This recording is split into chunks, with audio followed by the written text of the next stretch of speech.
नमस्कार, स्वराज एक्सप्रेस में आप सभी का स्वागत है। मैं हूं आपके साथ कविता पांडे। विश्व एनेस्थीसिया दिवस के दिन आज स्वराज एक्सप्रेस की टीम पहुंची मध्य भारत के जाने माने Narayana health super speciality hospital, जो छत्तीसगढ़ की राजधानी रायपुर में है। यह अस्पताल इलाज के क्षेत्र में अपनी सेवा और सुविधाओं के लिए जाना जाता है। वर्ल्ड एनेस्थीसिया डे के दिन हॉस्पिटल के कार्डिक एनेस्थीसियोलॉजी के एचओडी और सीनियर कंसल्टेंट डॉक्टर राकेश चंद और उनकी पूरी टीम से बातचीत की स्वराज संवाददाता स्वाति कौशिक ने। लेकिन उससे पहले एनेस्थीसिया को समझने के लिए देखते हैं एक छोटी सी रिपोर्ट। सर्जरी से पहले मरीज को डॉक्टर एक दवा देते हैं जिसे एनेस्थीसिया कहा जाता है। इसे देने के बाद मरीज को दर्द का एहसास नहीं होता है। दर्द का एहसास कराने वाली नर्व सुन्न हो जाती है। एनेस्थीसिया के प्रति लोगों को जागरूक करने के लिए हर साल 16 अक्टूबर को वर्ल्ड एनेस्थीसिया डे मनाया जाता है। एनेस्थीसिया से कई बार मरीज बेहोश हो जाते हैं तो कई बार वो जगे रहते हैं और उन्हें सब कुछ महसूस होता है, सिवाय सर्जरी के। सर्जरी वाली जगह पर कुछ होने का एहसास तो होता है, लेकिन दर्द बिल्कुल नहीं होता। विश्व में एनेस्थीसिया के इतिहास की बात करें तो ईथर एनेस्थीसिया की खोज विलियम थॉमस ग्रीन मोटर ने की थी। 16 अक्टूबर 1846 को उन्होंने ईथर एनेस्थीसिया का पहला सफल प्रदर्शन किया था, जिसके बाद से हर साल 16 अक्टूबर को विश्व एनेस्थीसिया दिवस मनाया जाता है। इस अभूतपूर्व खोज में चिकित्सा में क्रांति ला दी और दुनिया भर के लाखों लोगों के लिए सर्जरी को संभव बनाया। आज सर्जरी और दूसरी चिकित्सा प्रक्रियाओं के दौरान दर्द और परेशानियों को कम करने के लिए एनेस्थीसिया एक सुरक्षित और प्रभावी तरीका है। एनेस्थीसियोलॉजिस्ट उच्च प्रशिक्षित डॉक्टर होते हैं जो एनेस्थीसिया देने वाली सर्जरी के दौर से गुजर रहे मरीजों की देखभाल में विशेषज्ञ होते हैं।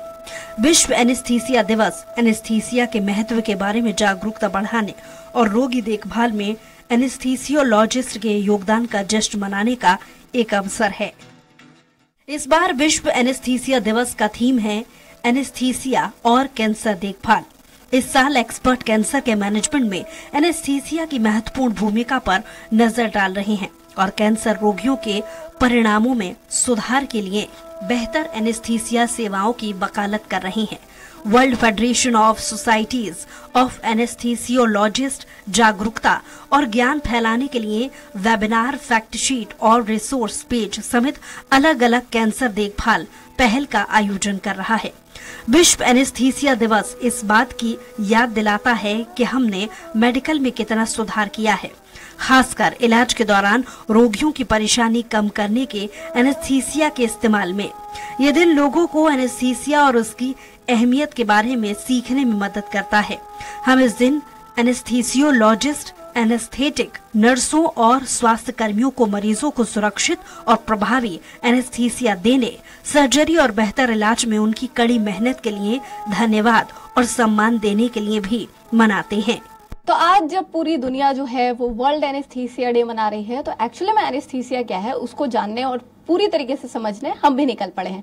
हम और हमारी टीम आज आप पहुंची है मध्य भारत के जाने माने हॉस्पिटल NHMMI में, और इस वक्त हमारे साथ NHMMI की एनेस्थीसिया डिपार्टमेंट की जो पूरी टीम है, सारे सीनियर डॉक्टर और कंसल्टेंट सारे यहाँ पर मौजूद है हमारे साथ। तो इन्हीं से जानेंगे कि सर, जब आज पूरी दुनिया जो है वो एनेस्थीसिया का स्पेसिफिक एक डे मना रही है, तो ये है क्या और ये कैसे वर्क करता है? देखिए, एक 170 इयर्स बिफोर एनेस्थीसिया के पहले सर्जरी जो होती थी वो एक पेनफुल रहती थी। हमेशा लोग दर्द में ही सर्जरी होता। तो इस दिन 1846 में अगर मैं हिस्ट्री में जाऊं तो इस दिन ईथर का इन्वेंशन हुआ था, डिस्कवरी हुआ था, जिससे पेन फ्री सर्जरी पहली बार हुई थी। बट ये अब 170 इयर्स में anaesthesia has grown like anything. It has grown like now anaesthetics is just not in the निश्चेतना विभाग जो बोलते हैं, निश्चेतना ऑपरेशन के दौरान जो दिया जाता है वहां तक सीमित नहीं रह गया है। आपको अब एनेस्थेटिक्स आईसीयू में मिलेंगे, ऐसे क्रिटिकल केयर इंटेंसिविस्ट। अभी कोविड-19 आउटब्रेक हुआ था, पैंडेमिक हुआ था, जिसमें आप देखेंगे anaesthetics he front for warrior थे। उन्होंने वेंटिलेटर पैरामीटर से लेके आपको आईसीयू केयर दिया।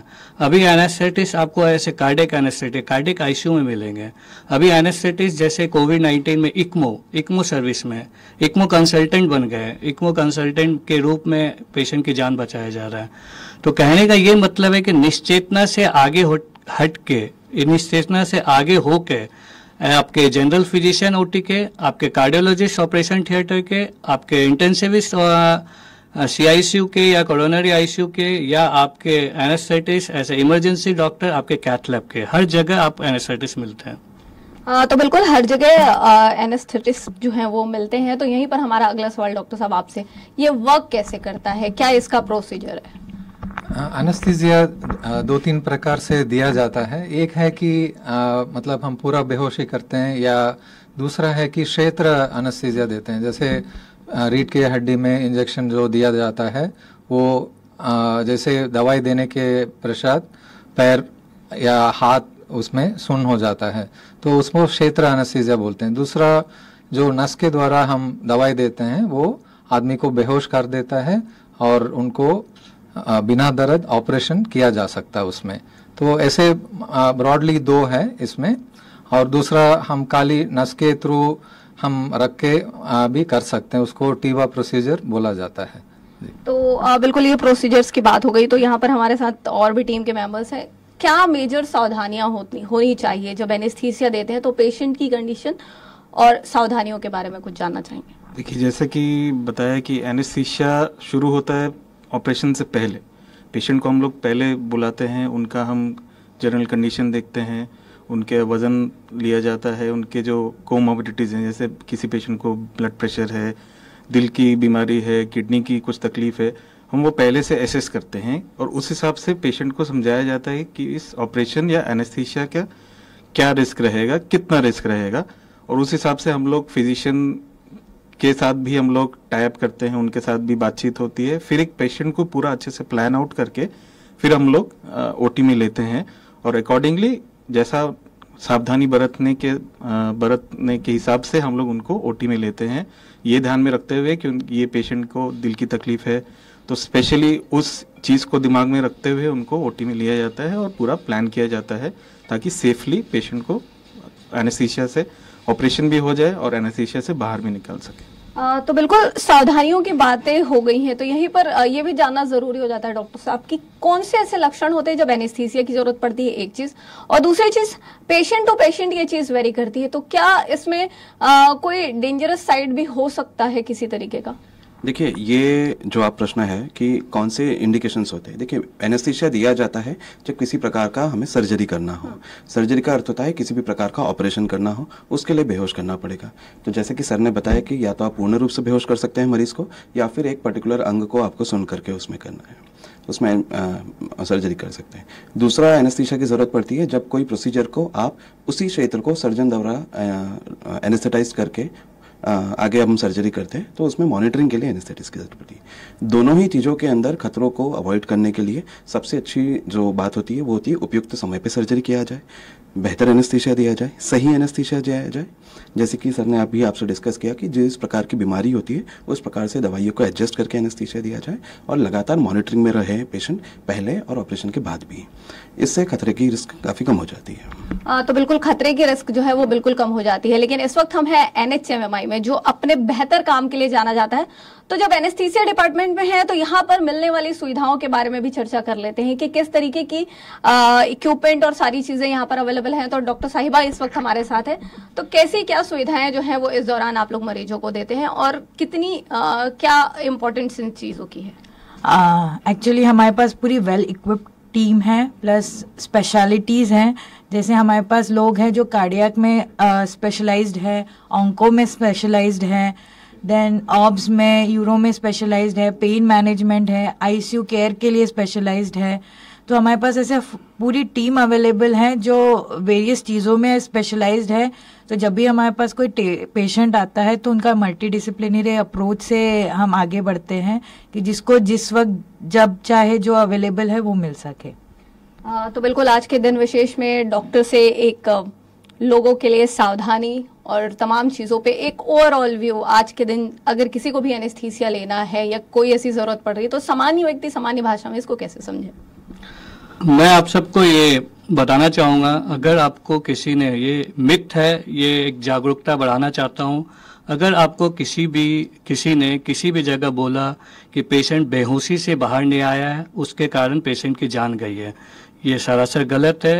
ये अब नहीं होता है। एनेस्थीसिया में इतने अपडेट्स आ गए, इतने आगे बढ़ गया है, इतने ड्रग्स हैं जिसके बहुत ही शॉर्ट एक्शन रहता है। एनेस्थीसिया से कभी कभी मौत नहीं होती है।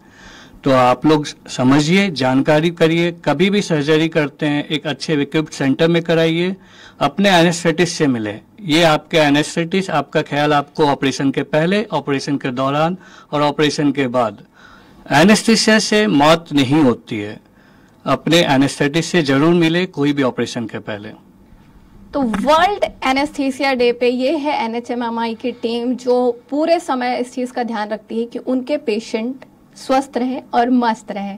तो वर्ल्ड एनेस्थीसिया डे पर इतना ही। कैमरा पर्सन संतोष के साथ स्वाति कौशिक, स्वराज एक्सप्रेस के लिए रायपुर से।